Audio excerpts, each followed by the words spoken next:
Well, good morning, everyone. Thank you so much for joining us.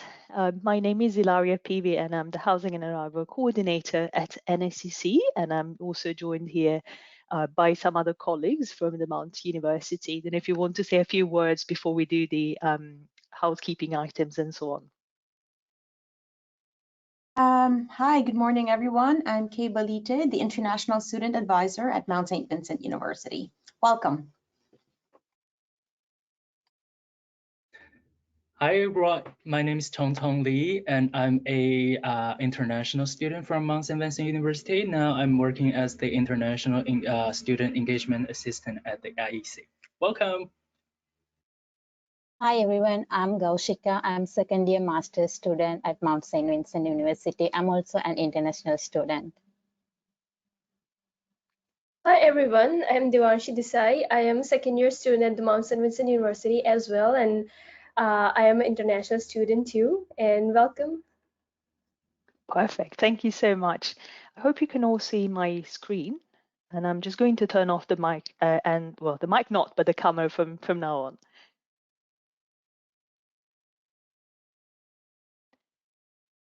So in terms of some housekeeping items, please know that the webinar has been recorded. So the session is going to be recorded and the recording will be shared with you. We're also going to join this webinar in muted mode. So if you have any questions, please use the question box to ask questions and we will reply to you either during the session or after. And before I start, I would like to begin the session by acknowledging that we are in Mi'kma'ki, which is the unceded and ancestral territory of the Mi'kmaq people of Turtle Island, Canada. When we come together like today, we are reminded to be guided by a spirit of welcome, of respect, connection for the land and the people, and stewardship of the land itself. I'm very grateful for the time that we will be spending together during this webinar, and I want to thank you for this. What are we going to learn today? We're going to look at different types of accommodations available in Nova Scotia. We're really going to look into the pros, the cons, the pros and cons, and also the costs and amenities. So pros and cons means the positive maybe aspects that you will have when you're renting a type of accommodations versus the cons. So maybe it's some stuff that can be a little bit more negative. The costs, we know that it's super important for students to know how much they're going to spend. And also, as you've seen, we have two students from Mount St. Vincent University that are going to share their experience with us. Ilaria, just so you know, yes, we cannot see your slides. Oh, okay. Let me just see what happened. Let me see. Yes, there it is. Yes, okay. So I don't know exactly what happened, but let me just get back. Sorry. So here it was. Housekeeping items, land acknowledgements, what we're going to see today. Can you still see this? Yes. Perfect. So the first slide I'm going to talk about in terms of what to choose and where you would like to live is apartment buildings or condos. And I'm going to focus a bit on bachelors, 1, 2, 3 bedrooms. So first, let's unpack these terms. What is a bachelor? So a bachelor is, I would say, a small type of apartment. It's really ideal for one person. And why am I saying this? Because really the kitchen and the living room and the bedroom are all in one. So it's a micro, very small type of apartment that is perfect for one person. If you're the two, you might also happen that the person you're renting from is saying that that you can't really be in two people if it's too small. This has to do with some safety regulations. So I would say 1 person to 2 really depends on the situation. And so keep in mind that again, if you decide to share with another person and if you're allowed to do it, it can be very small because only the bathroom is separate and then everything else is in one room.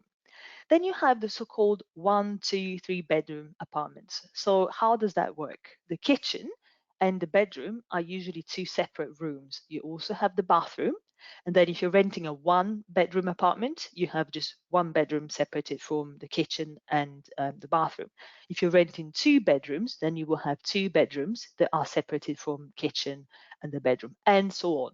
I don't think I've seen many 4-bedroom apartments. I think they become more homes. So it's probably a 3-bedroom apartment is the largest type of apartment in an apartment building or condo that I would be able to, that I've seen so far. I would say something that you really, really need to check is that the laundry is at least in the building. It might be in the apartment, and if this is the case, it's fantastic. Having the laundry in your own place is great. However, most apartment buildings or condos will have the laundry room in the basement, so somewhere in the building. Please check, because the last thing that you want to happen is having to go around with your laundry baskets, going around the city trying to do your laundry, especially in the winter months or when it rains. So it's always a good question to ask. In terms of how they are furnished, they usually have appliances, but these apartments usually are not furnished. So in terms of appliances, they will have a fridge, a stove, also cooker is the same word, just knowing differently in different parts of the world, so where you cook, and they will have built-in wardrobes. So that's great. You don't need to spend money on wardrobes, but they come unfurnished. So when planning to live in these places, set aside some money for at least maybe table, chairs, or a mattress or something like this. What are the pros and what are the cons? So you see, the pros will be that you have Ilaria, less. Yes. I'm sorry, Ilaria. I think you're Yeah. sharing the wrong slides. You're sharing slides number 4, and it should be slides number 5, I think. I'm not sure if it's just I me. don't know why it's not going ahead. I am. Do you see apartment building condo? No, No. actually, Laria, sorry. I was looking at my own screen and I see what Tong Tong is saying now. You are on slide 4 that says, what are we going to learn? Oh, I don't understand why it's happening. Sorry, let me just try again. Sorry, there. That's the correct slide. Yes, I Yep. don't know, for some reason it paused. So if I don't know if maybe the presenter changes something. So, well, now you have the slide and now you know what I was talking about. Sorry about that. So in terms of maintenance, you will have less maintenance to do. Because you're paying something with your rent. You're paying a property owner that is going to clear your, maybe shower your snow, put some salt, or if anything breaks, like an appliance or something in your own apartment, they will be able to, they will have to clean or fix whatever is breaking for you. So you will also have some amenities, like some places have a gym, for example, inside the building, and security. So there's usually going to be a security code or even webcams. So these are really important pros. However, remember that you're sharing the place maybe with some people, so it is a small living space compared to a house. There might be some noise and limited privacy because you are sharing the place with other people in terms of the building. So walls are really very thin. So if you're making some noise, you will be hearing from maybe the people downstairs, upstairs, and so on. Also because you're renting, but this should be said to basically all places where you're renting, you're not really allowed to maybe paint or do something that you may want to really personalize your place. And finally, many places have no pet policies. So I am attempting to turn the page. Can you see the screen changing? Are you changing now? Yes. Okay, there. Okay. See it? Yeah, perfect. So this is how an apartment building or condo usually will look like. So tall, big complexes of apartment buildings. So I'm going to change presenter now. I'm going to give this panel to Kate, who will continue the presentation. So.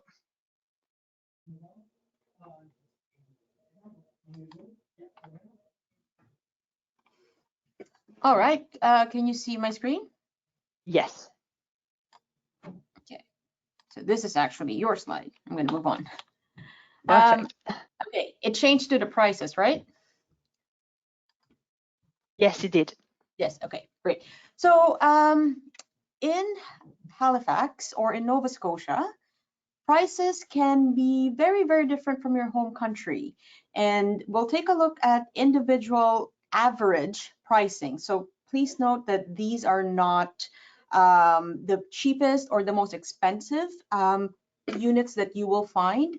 But here on average, if you want a bachelor apartment, meaning you have one room with everything in it, there's no separate bedroom, you're looking at about $865 for an average price. If you're going to look at a one bedroom, it's going to be a little over $1,000. And for a two bedroom, you're looking at about $1,200, and three bedrooms are usually in the $1,500. So again, this could go up and down depending on your building. Older buildings tend to be on this price range. However, new buildings tend to be another $200, $300 more expensive than what is listed here. So in terms of your budget, it's really good to consider, how independent do you want to be? Meaning, do you want to live by yourself, and what can you afford? So if you're looking at a two bedroom, some of my students might actually have 4 people living in it. So 2 people in one bedroom. And if you are practicing this, you are able to cut down your cost significantly. Now, you should always check with your landlord about the capacity of your unit. So I've heard from some students that they're planning on, 6 of them are planning to share a 2 bedroom. That is not very common here. Units for living spaces are generally designed for independent living, as that is the culture here in Canada. So if you are used to having or living with someone in the same room, just make sure that you are not going over the capacity of your unit. And if you want to check the different prices, depending on your area, you can click on this link. Ilaria, I'm not sure if you want to copy paste that into the chat so that they can have a chance to take a look at it. In terms of additional cost for your rent, it's always good to take note of what is part of your fees. Typically in an apartment, heat and hot water are included, which means you have to pay for power or electricity on your own. However, in some buildings, heat is not included. And you're going to be in Canada. It is a cold country, so it's important to set aside enough money and budget for the cost of heat. If you are living in a condo, typically all of this is included, but again, it's always good to double check to make sure that you are budgeting correctly. All right. Oops. Okay, private houses. So if you are a family and you have children with you who are coming here to stay and live with you, you might be tempted to look at private houses. And while private houses can provide you with the extra space that you need for your children and your growing family perhaps, there are other advantages and some disadvantages to renting a private house. So a big plus or advantage is your privacy, and you have extra space so that your kids could run around. If you make a little bit more noise than usual, it doesn't seem as loud compared to renting an apartment. In some cases, you might also be able to rent an extra room. So that could be part of your extra income so that it can help pay for your expenses. If you have a pet, it's also a good idea to be living in a house because you will have that extra space for them. And as Ilaria said earlier, apartments that are pet friendly is not very common here. So you might have to look into condos or private houses to have your pets. Now, the downside of owning a private house. So yes, you'll have all of that extra space, quiet, and privacy, but you are going to do a lot more chores. So remember, there are 4 seasons here in Canada. You have your spring, summer, fall, and winter. Summer, it's easy. You don't have to do much, but you do have to mow the lawn. So that's an extra chore.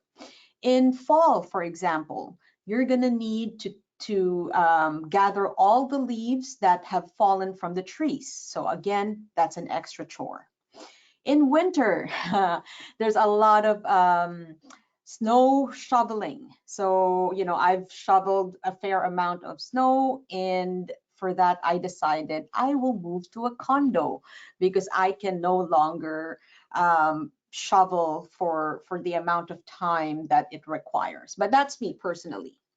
And in spring, there's not a whole lot that you have to do for extra chores, but you know, you might want to start gardening to make your space beautiful because it's, you know, the time for when you can make your garden a lot more beautiful. The other downside to renting a private house is you have to rely on whoever owns the house. They have their own set of rules, and they might require you to maintain the property for a given parameter. So they might ask you to mow the lawn every single week. They don't want you to have high grasses or growing lawn, essentially.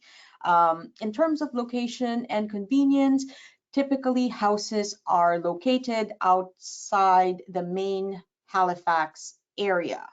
Now, there are many houses that are in downtown or closer to the city, and in those areas, houses are more expensive than compared to living, let's say, 15 minutes away from the city. So that's another thing that you will have to consider is the buses that come to the private house, or will you need a car so that you can move much more conveniently around the city? So just some things to consider. And of course, a house will be more expensive because you have more space, and also you have additional fees. So it's good for you to check and ask how much is your monthly heat. Like what I said, heat is necessary and can be very expensive here. So double check and ask for documents demonstrating the average price that they pay for heat, power, water, and other costs. Because you don't want, after 2 months, to have, you know, an $800 bill that you were not expecting. And this is what a private house typically looks like. So it is not too wide, and it's typically 3 levels. You usually have the top floor, second floor, where you have your bedrooms, and then the main floor where you have your living room, your kitchen, and maybe an extra space for entertainment. And then the basement. Basement can be completely furnished or done, and other times it's not done at all. So depending on the house that you're renting, also check what the conditions are for the basement. Speaking of basement, I am now going to pass it over to Tong Tong to talk about basement rentals. All right, Tong Tong, here you go. Thank you, Kay. Okay, now I'm gonna share my screen. Can everyone see my screen? Yes. Okay, yeah, there. Okay, perfect. Yes. Okay, let's talk about the basement. So living in a basement may not seem an attractive to many, but upon further reflection, there's a host of benefits, such as space, as well as some obvious benefits. So let's say you have secure more space and attractive prices and might have more privacy and get short-term solution. So let's break it down to pieces. So you can secure more space. An often overlooked aspect of renting a basement space is that you can secure more bangs for your buck in terms of the space that at your disposal. That is because the basement space is often encompasses the entire bottom floor of the house or the apartment.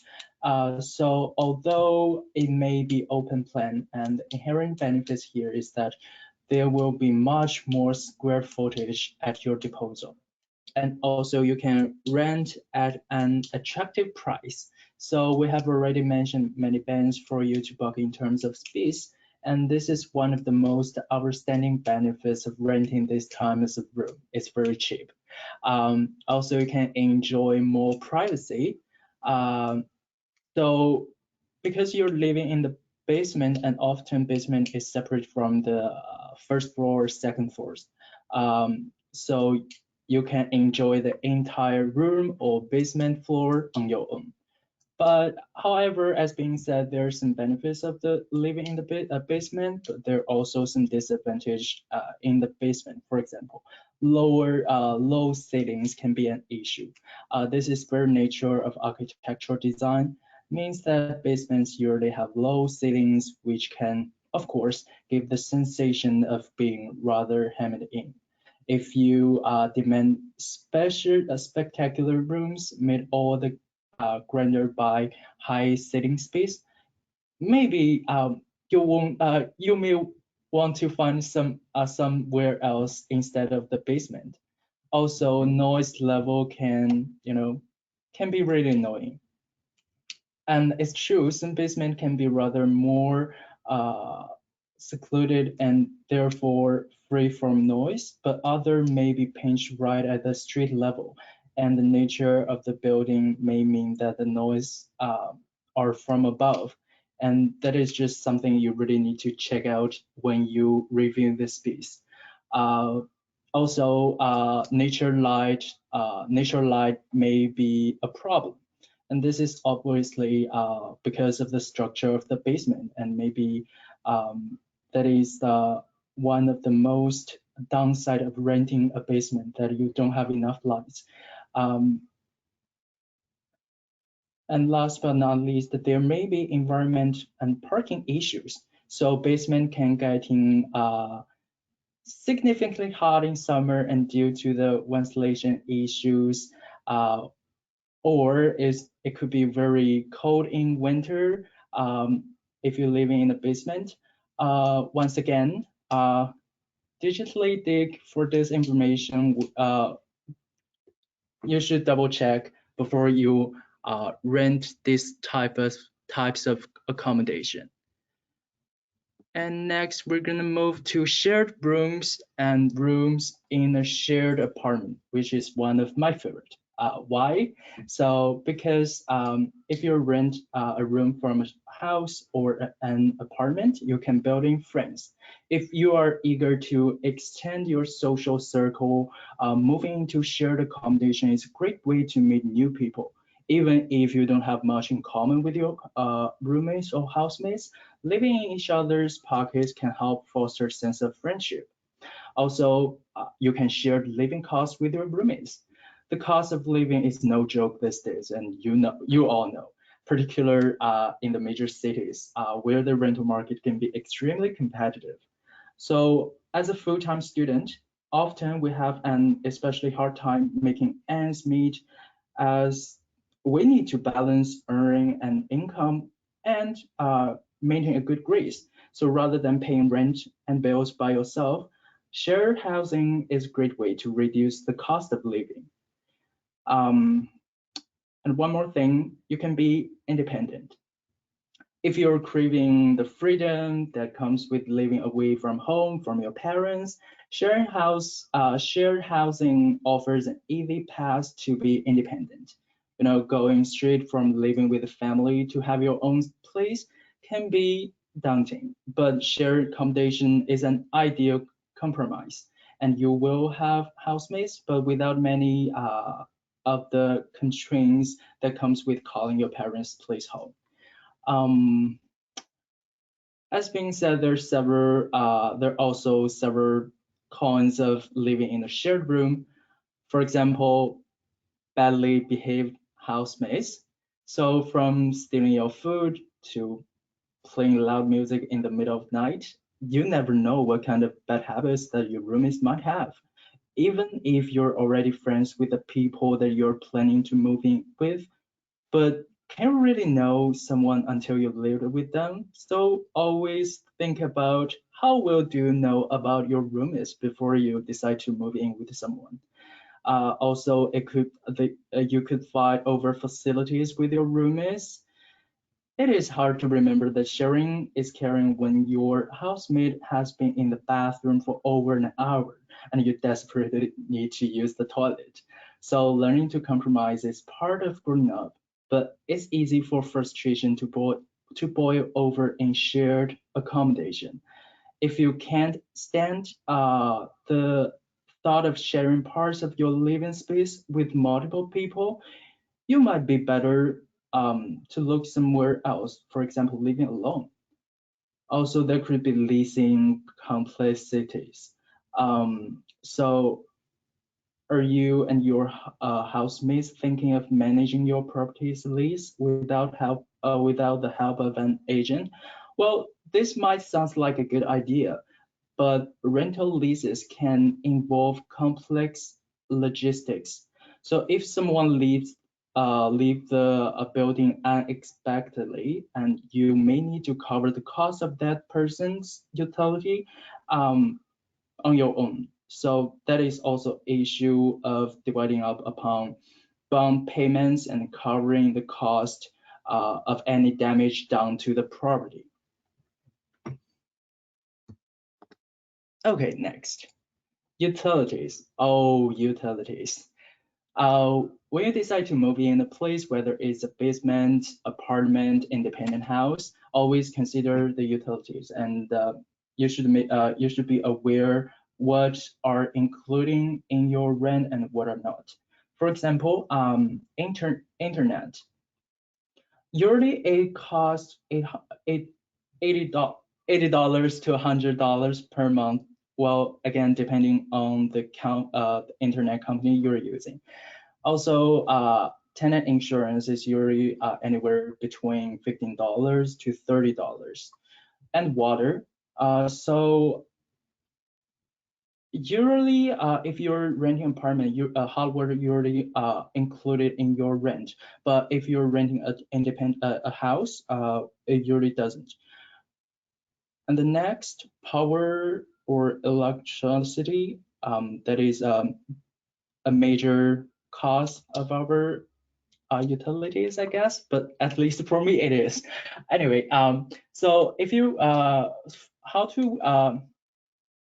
you need to set up an account from Nova Scotia Power 7 to 10 days prior to your moving day. So the first time customer needs to pay $200 deposit, and usually 1 month cost is anywhere between $80 to $250. Again, depending on the size of place and the method to the heat the house or apartment. Again, depending on the methods of the heat, you may also need to pay oil, and it's somewhere between $100 to $120. Well, if you use electronic heaters, then you don't have to pay for the oil. Last but not least, the parking. So some apartments include the parking and some are not. So the cost of parking from anywhere from free to up to $150 per month. And also you should be aware of there's winter parking bans and street cleanings. You might get tickets if you're parking a car outside on the street during the winter parking bans. And next, furniture. So furnished or unfurnished, that is one question you should figure out before you renting the house or apartment. So usually the apartment here in Halifax include the built-in wardrobe, cooker, stove, oven, and fridge and kitchen. And some of the apartment might have laundry in the building, whether it's coin operate or you can use it unlimited. Double check with the building manager. Also, the garbage bin, of course, that include in the building. And also in terms of the furniture, how to decorate your apartment or your home, many students, including me, buy furniture in IKEA. Well, still it's a little bit expensive. If you want to save some money, you can buy second-handed furniture from Kijiji, for example, and as well as some group sales on Facebook. And there are tons of second-handed sales group on Facebook, and you can always double check that. Also, sometimes if you're lucky, you can find well-conditioned furniture or sofa or mattress on the street. But if you decide go to get that free furniture, you may need to double check bed bugs. Always check bed bugs. And it's no kidding. Let me tell you, it's horrible. Okay, and that is everything I want to share today regarding the basement, shared rooms, and furniture. And next, we're so lucky to have two students today from MSVU to share their experience of living with roommates. All right, I'll turn my mic to Divanshi.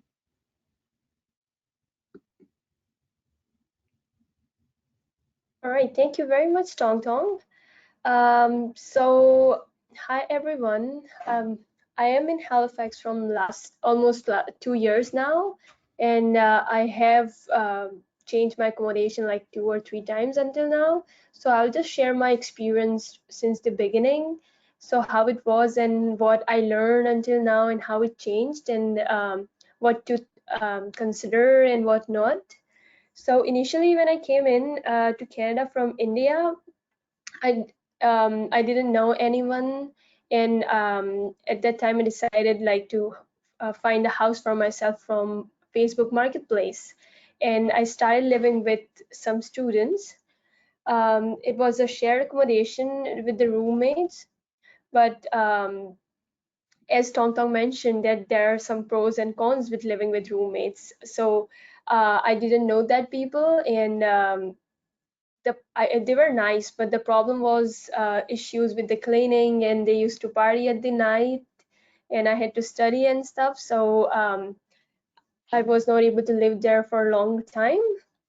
But then I found another place to live, same from Facebook Marketplace. So on Facebook Marketplace, there are like some apartments they're leasing. You can always look for them on there, as well as there are some people who are looking for a roommate or housemate. So there are like a lots of ads you found, and you can select from there. So that's how I found the place where I'm living from 1.5 years now.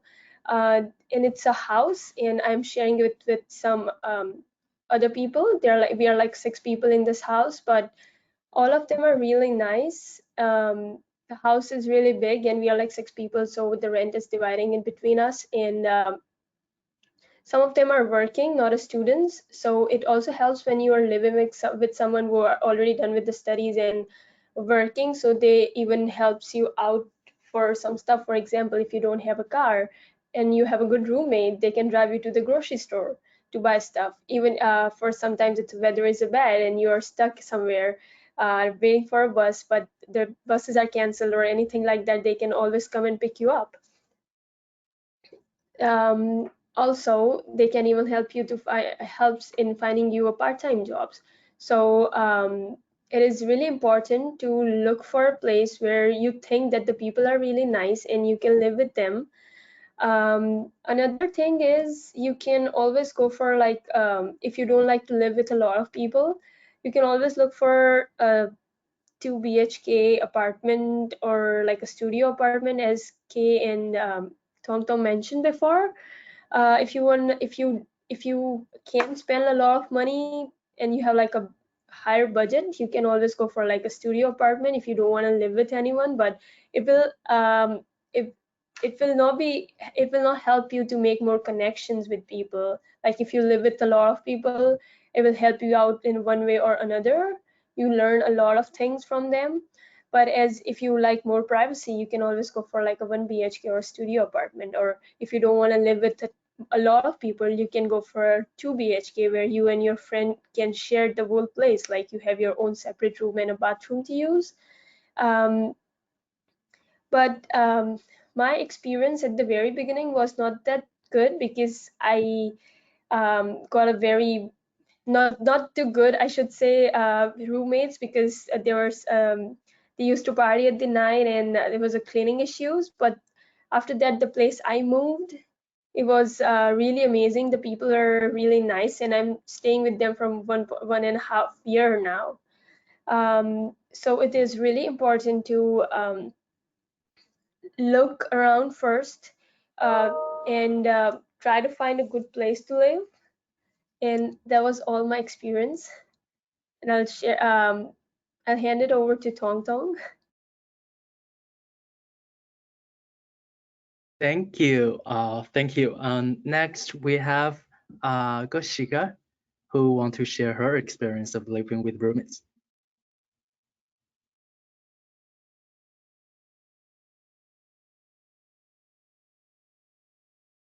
Sure.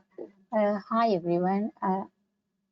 So according to my experience, like I have a mixed experience.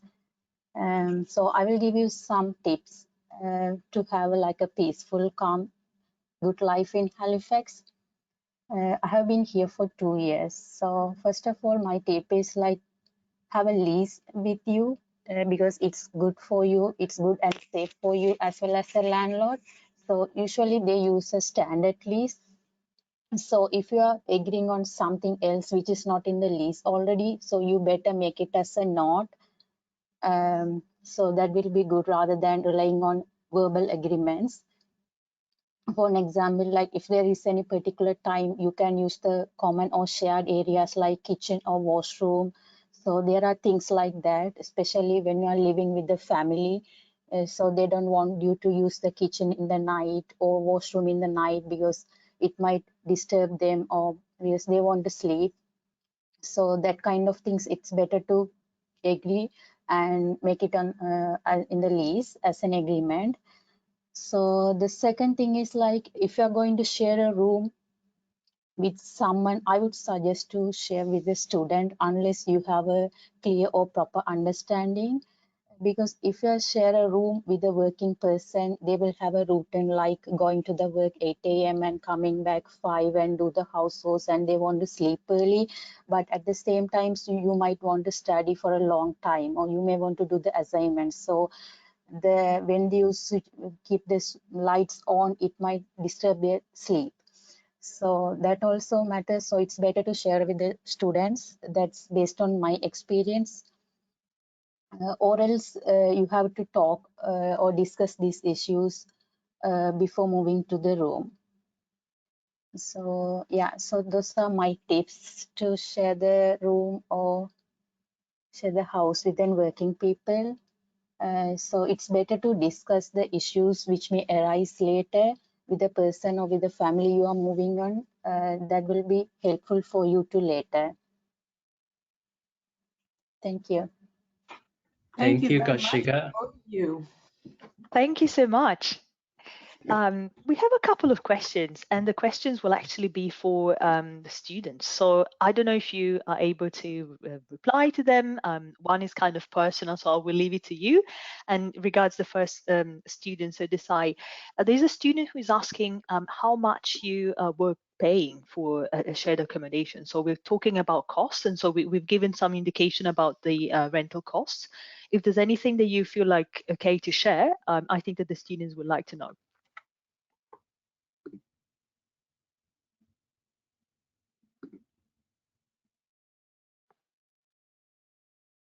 It's the students who are answering, right? Yes. Yeah. If you'd like to put back your mic on and Yeah. So Devanshi, as an example, you said that you were you had two places you were renting. Can you give the students an idea of how much you were paying for your first apartment versus the second apartment? Sure. So the first one was the 2 BHK apartment, and there are like already three people living in there. So at that time, like 2 years ago, the rents were not too much. So the rent for the apartment was around, like, they had a lease for like 1,050, and there were already three people there. And they had like an internet connection for $80, and it was getting divided for in between three people as well. So when I moved in with them, it was if I include everything, like the hydro and the laundry thing and everything, I had to pay like for even the groceries, because initially we were even sharing the groceries too, in between our four people. So I was paying around like 500 with food and everything.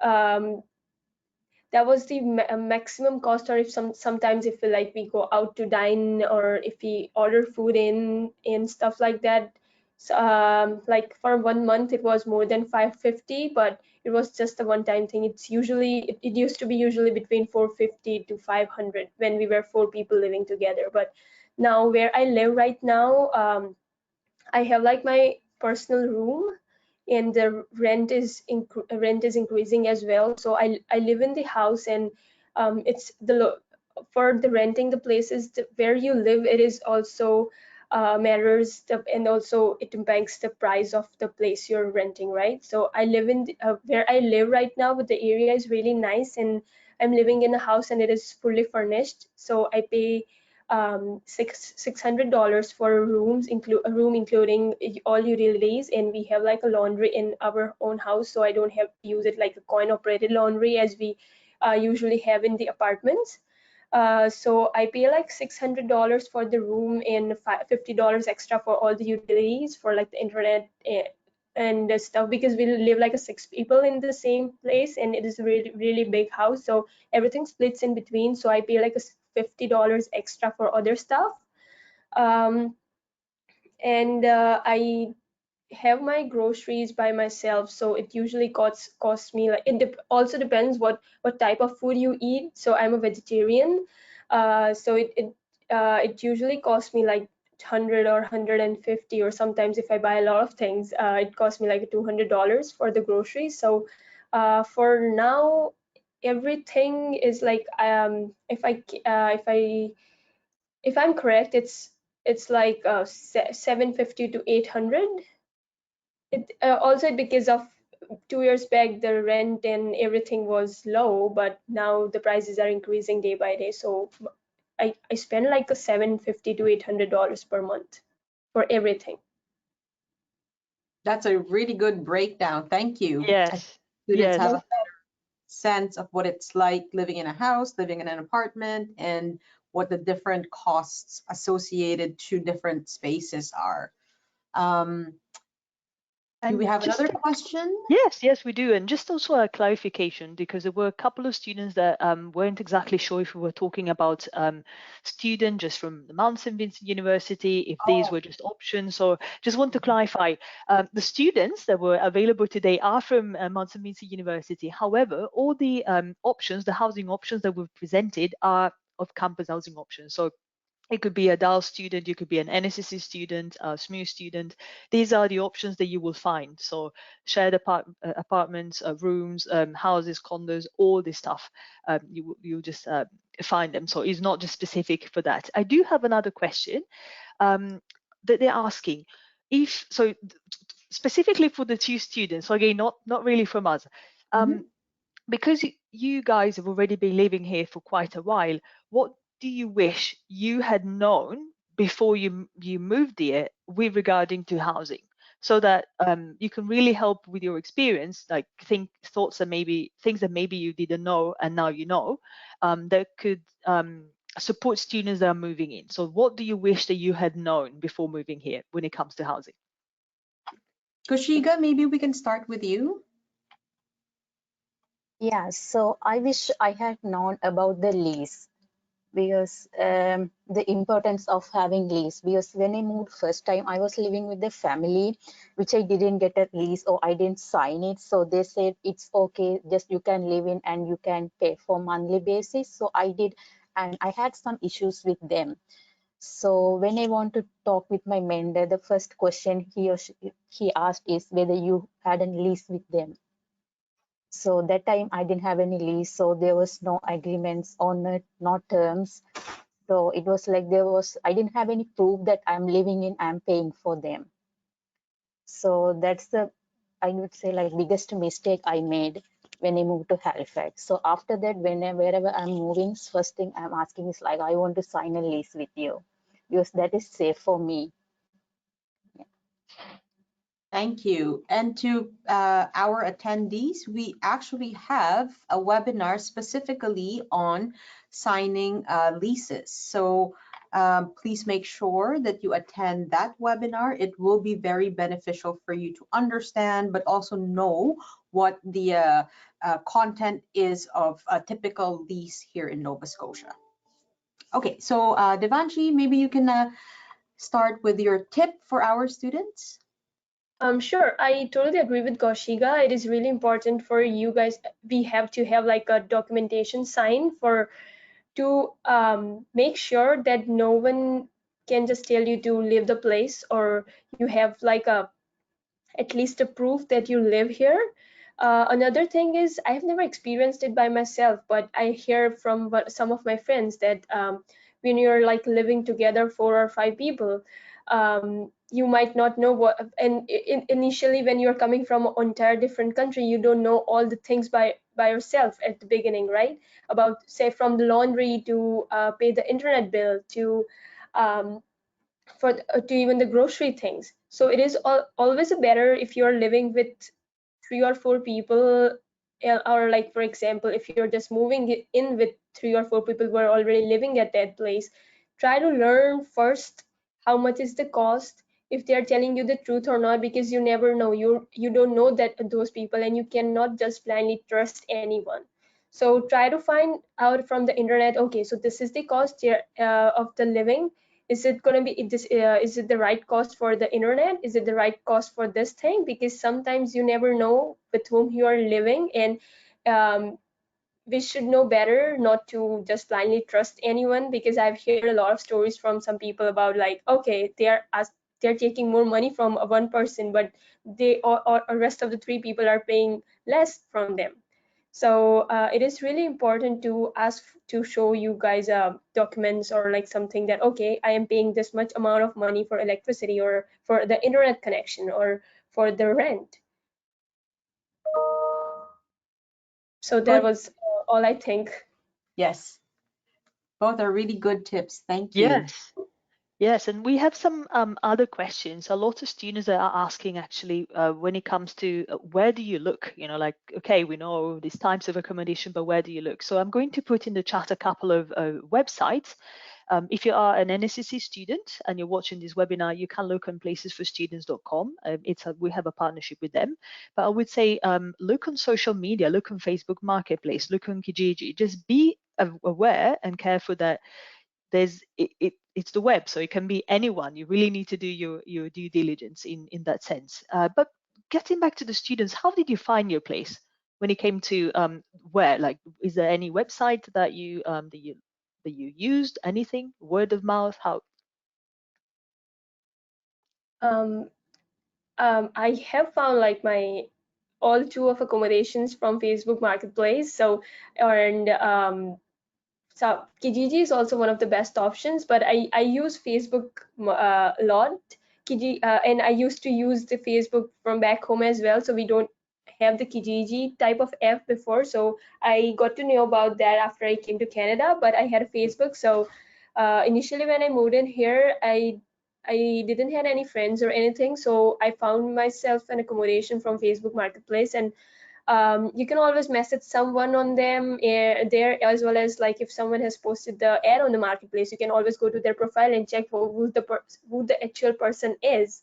So it's kind of a one type of a benefit. I'm not sure in Kijiji if you just go to someone's profile and check who the actual person is, or if it's not a fraud or something. As well as it is if you are looking for like a leasing apartment rentals or something.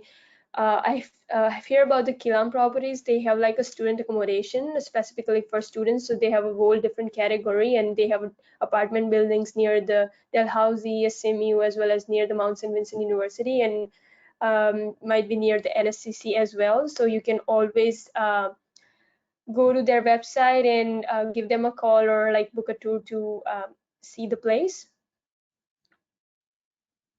So that was Yes. it for my side. Yes.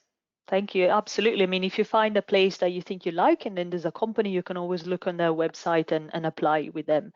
I don't know if there's anything else that you'd like to ask. Or I received a question that many students ask all the time, and I think it's important just to say. And you could also say maybe how you I don't know, maybe one of the students could also reply.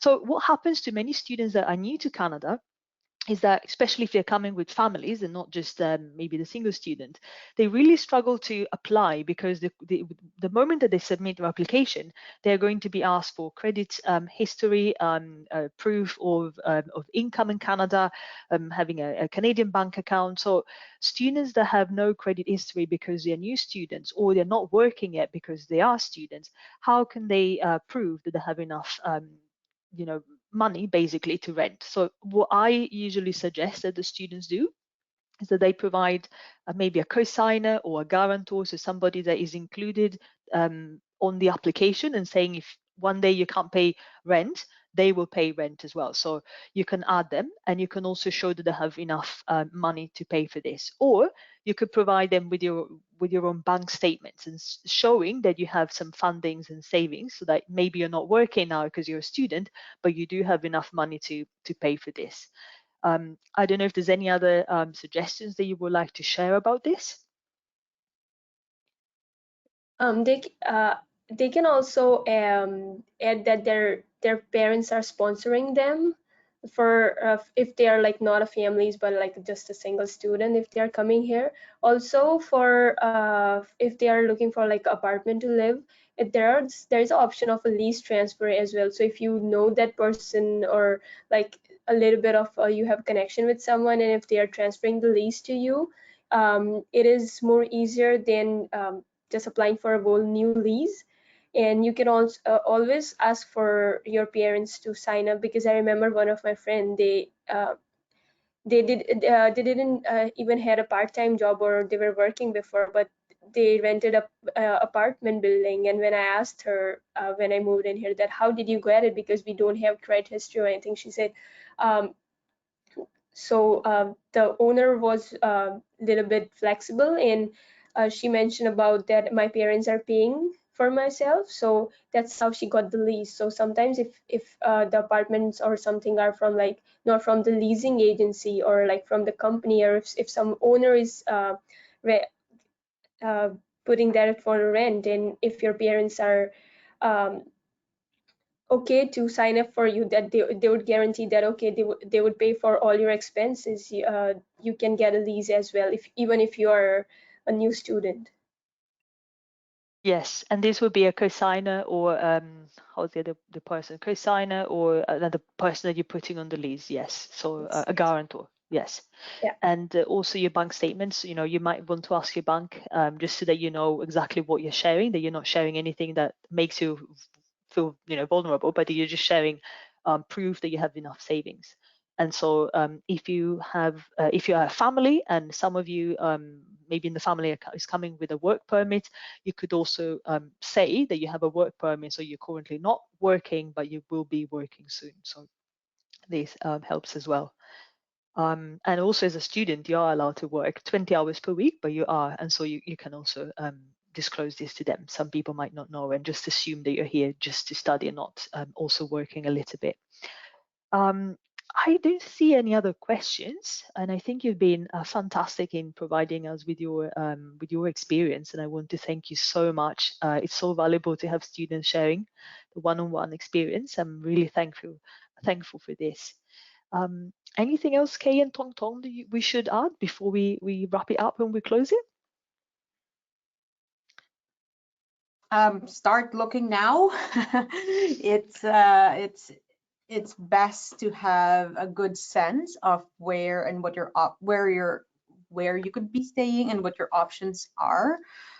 Please don't wait at the very last minute, because you may or may not be able to secure one. And if you're not able to, staying in a hotel would be expensive, and we don't want you to have additional costs. You know, you've already been paying too much, a lot. So we want to help you prepare as much as possible. And thank you for coming.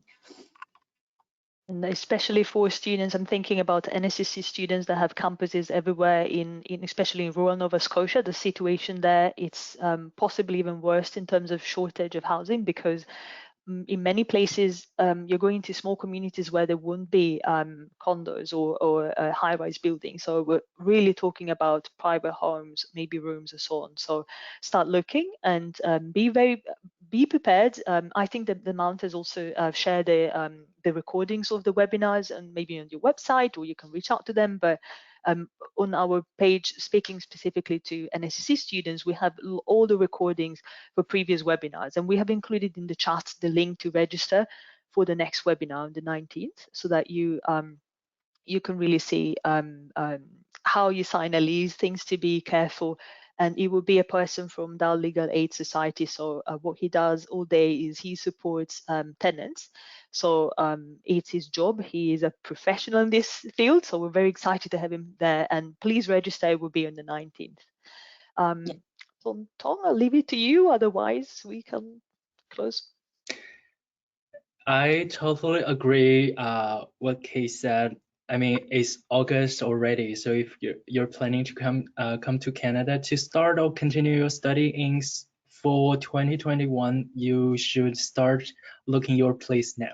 And you better have someone to arrange a viewing before you decide to move in or before you decide to sign a lease. The listing view is really important. It is, absolutely. Well, thank you again, everyone. The last slide that you see there are our contact details. If you are a student from any other institution, just check with your institutions. We will send the recording very soon, so just in 48 business hours. So you will have the slides and the recording. Thank you so much. Thank you. Thank you, everyone. Bye. Thank you, everyone.